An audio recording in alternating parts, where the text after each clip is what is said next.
सुप्रभात बच्चों। मैं आज मुखलाल संस्कृत उपशास्त्री महाविद्यालय बंधु छपरा भोजपुर से ऑनलाइन क्लास के माध्यम से आप सबों को हिंदी व्याकरण में हिंदी वर्तनी के महत्वपूर्ण नियम के बारे में जानकारी देने जा रहे हैं। तब तक उससे पहले हिंदी के एकाधिक रूप वाले कुछ चिन्ह हैं, वो भी समझ लीजिए।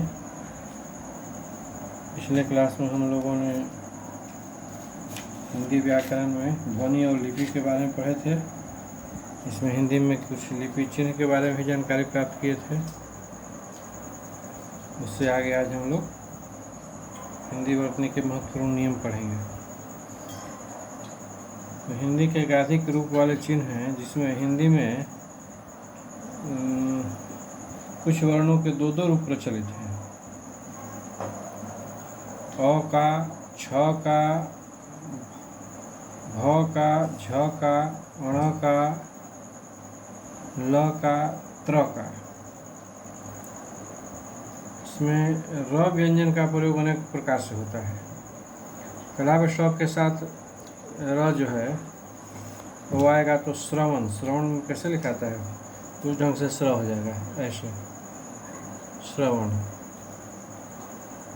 इसी प्रकार अंग, हलन, छ हलन, य हलन, ट हलन, ड हलन, द हलन, अण हलन व्यंजनों को छोड़कर अन्य व्यंजनों के साथ जब र आता है तब ये व्यंजन आधे रूप में आते हैं। ऐसी स्थिति में र का रूप हो जाता है प्रभात। कैसे लिखा था प्रभात? प्रभात। क्रय, र का यह रूप होता है। फिर छ, ट, ठ, ड, ढ व्यंजन जब आधे या स्वर विहीन हो और उसके बाद र आए तब इन व्यंजनों के पूर्ण रूप के साथ र का रूप जो होता है वह इस प्रकार होता है, जैसे ड्राम, ट्रेन। फिर आधे र के लिए ऊर्ध्वरेप चिन्ह का प्रयोग होता है, जैसे दर्द,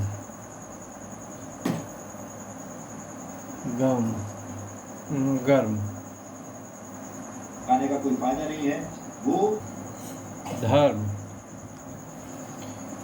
तो यह है हिंदी के एकाधिक रूप वाले चिन्ह हैं। अब हिंदी वर्तनी के कुछ महत्वपूर्ण नियम है, उसके बारे में हम लोग कहते हैं।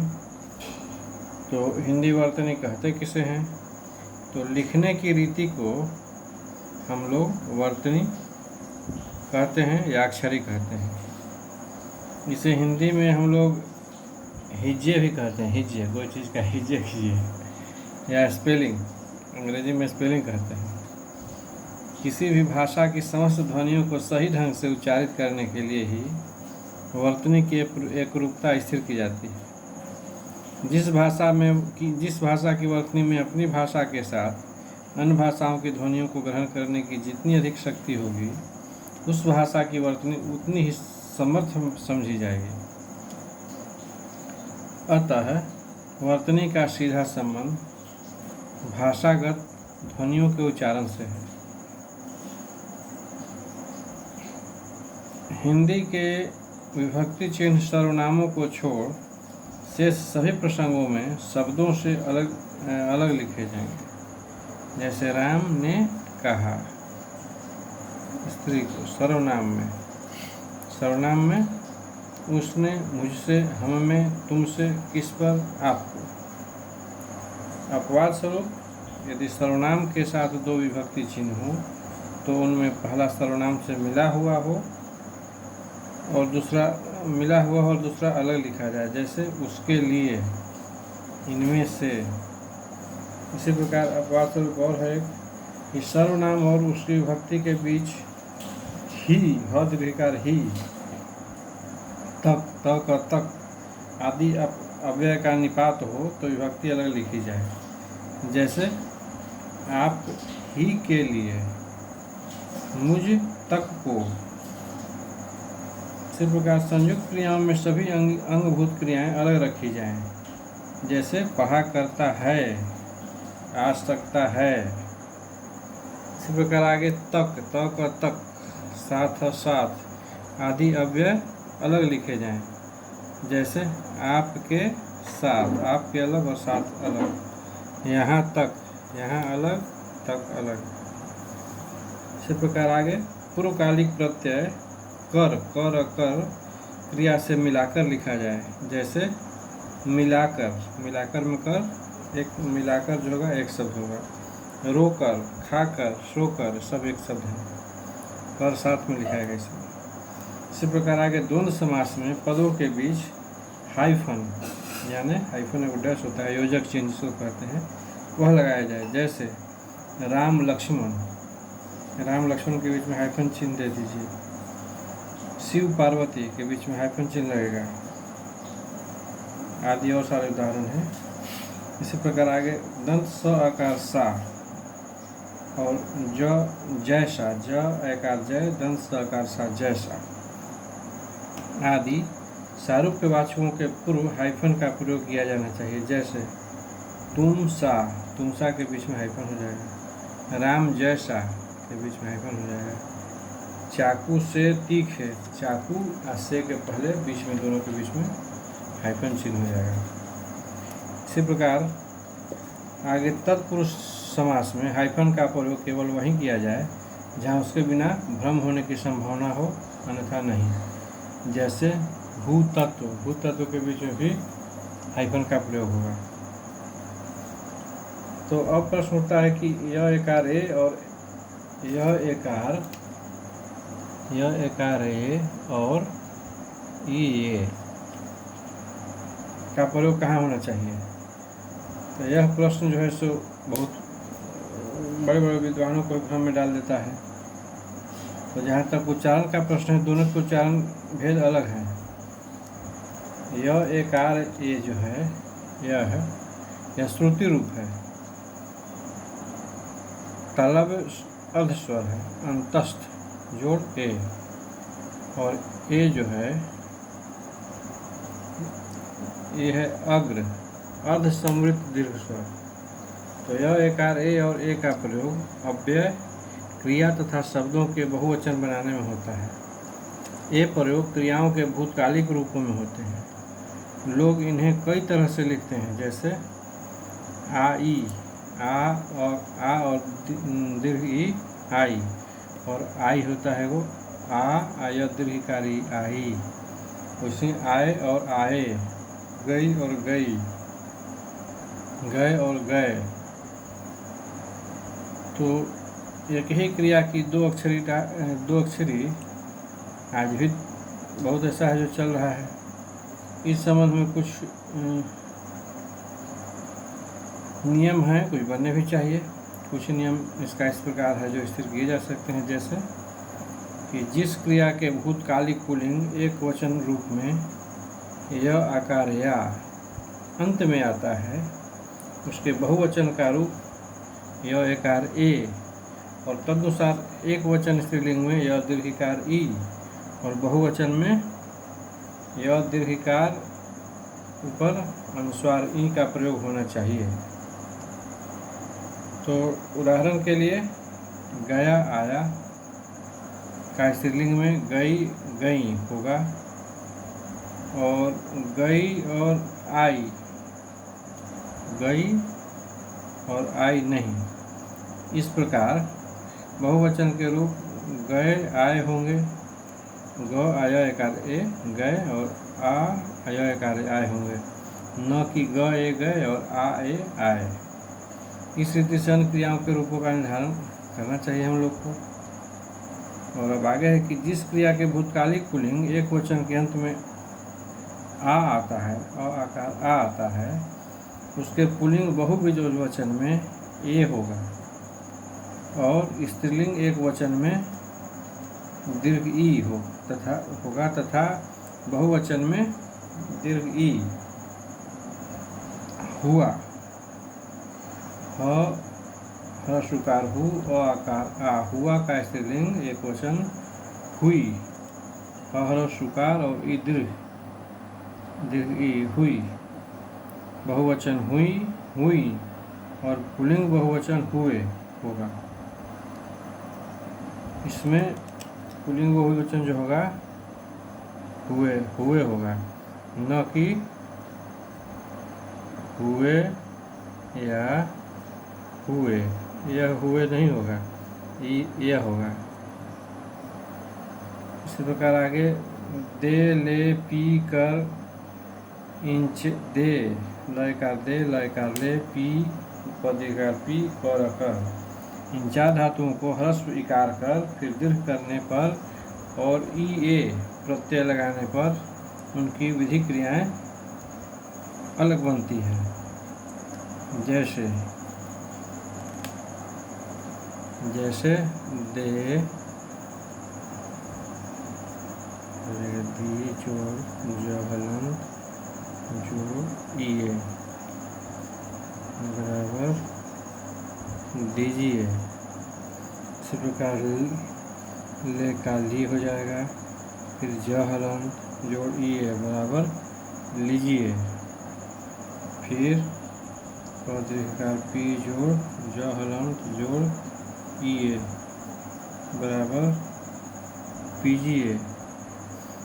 इसी प्रकार कर, की कर होगा की जोड़ जहलन जोड़ इए बराबर कीजिए। तो अब आगे अव्यय को पृथक रखने के लिए ए का प्रयोग होना चाहिए। जैसे इसलिए, चाहिए, संप्रदान विभक्ति के लिए में भी ए का प्रयोग होना चाहिए। जैसे राम के लिए आम लाओ। इसी प्रकार आगे विशेषण शब्द का अंत जैसा हो वैसा ही यह एकार ए तथा ए का प्रयोग होना चाहिए। जैसे नया है तो बहुवचन में नए और स्त्रीलिंग में नई। जाता हुआ आदि है तो बहुवचन में जाते हुए और स्त्रीलिंग में जाती हुई। तो इन नियमों से निष्कर्ष निकलता है कि भूतकालिक क्रियाओं में यह एकार ए का और अव्ययों में ए का प्रयोग होता है। विशेषण का रूप अंतिम वर्ण के रूप यह एकार ए या ए होना चाहिए। अच्छा, तो समझिए कि यह होता है कि दोनों के लिए कोई एक समान नियम बनता है, लेकिन हमारी सरकार की वर्तनी समिति जो है वह ए के प्रयोग का समर्थन करती है। इसी प्रकार संस्कृत मूलक तत्सम शब्दों की वर्तनी में सामान्यतः संस्कृत वाला रूप ही रखा जाए, परंतु जिन शब्दों के प्रयोग में हिंदी में हलंत का चिन्ह लुप्त हो चुका है उनमें हलंत लाने की कोशिश न अगर हो तो ज़्यादा अच्छा है। जैसे महान, विद्वान, जगत। किंतु संधि या छंद समझाने की स्थिति हो तो उन्हें हलंत रूप में ही रखना होगा। जैसे जगत तो में हलंत जोड़नाथ। तो जहाँ वर्गों के पंचमाक्षर के बाद उसी के वर्ग के शेष चार वर्णों में से कोई वर्ण हो वहाँ अनुस्वार का ही प्रयोग किया है। जैसे वंदना, नंद, नंदन, अंत, गंगा, संपादक आदि। इसी प्रकार नहीं, मैं, हैं, में इत्यादि के ऊपर लगी मात्राओं को छोड़कर शेष आवश्यक स्थानों पर चंद बिंदु का प्रयोग करना चाहिए। नहीं तो हंस और हंस तथा अंगना और अंगना का अर्थभेद स्पष्ट नहीं होगा। तो इसी प्रकार आगे अरबी फारसी के वे शब्द जो हिंदी के अंग बन चुके हैं और जिनकी विदेशी ध्वनियों का हिंदी ध्वनियों में रूपांतर भी हो चुका है उन्हें हिंदी रूप में ही स्वीकार हम लोग करें। जैसे जरूर, कागज आदि। किंतु जहाँ उनका शुद्ध विदेशी रूप में प्रयोग अभिष्ट हो वहाँ उनके हिंदी में प्रचलित शब्दों में यथास्थान नुक्ते लगाया जाए ताकि उनका विदेशीपन जो है सो स्पष्ट झलकता रहे। जैसे राज, नाज। तो अंग्रेजी के जिन शब्दों में अर्ध क्या ओ औकार ओ ध्वनि का प्रयोग होता है उनके शुद्ध रूप का हिंदी में प्रयोग अभिष्ट होने पर आ की मात्रा पर अर्धजन का प्रयोग किया जाए। जैसे डॉक्टर, कॉलेज, हॉस्पिटल। इस पर डॉक्टर में ड का डा के ऊपर अर्धचंद्र का प्रयोग होता है। तो संस्कृत के जिन शब्दों में विसर्ग का प्रयोग होता है वे यदि तत्सम रूप में प्रयुक्त हों तो विसर्ग का प्रयोग अवश्य किया जाए। जैसे स्वान्तः सुखाय दुख, परंतु उस शब्द के तद्भव में विसर्ग का लोप हो चुका हो तो उस रूप में विसर्ग के बिना भी काम चल जाएगा, जैसे दुख सुख। इसी प्रकार आगे हिंदी में ए एकार ऐ और औ का प्रयोग दो प्रकार की ध्वनियों को व्यक्त करने के लिए होता है। पहले प्रकार की ध्वनियाँ कुछ है और औकार और आदि में है, तथा दूसरे प्रकार की गवैया कौवा आदि में। इन दोनों ही प्रकार की ध्वनियों को व्यक्त करने के लिए इन्हीं चिन्हों कौन कौन यह एकार ऐ और वो औकार औ का प्रयोग किया जाना चाहिए, न कि गवैया कौवा। ये सब संशोधन की व्यवस्था ठीक नहीं है। जैसे कि गवैया में गवैया यह होना चाहिए, न कि गवैया यह नहीं। ये जो है सो गलत है, यह ठीक है।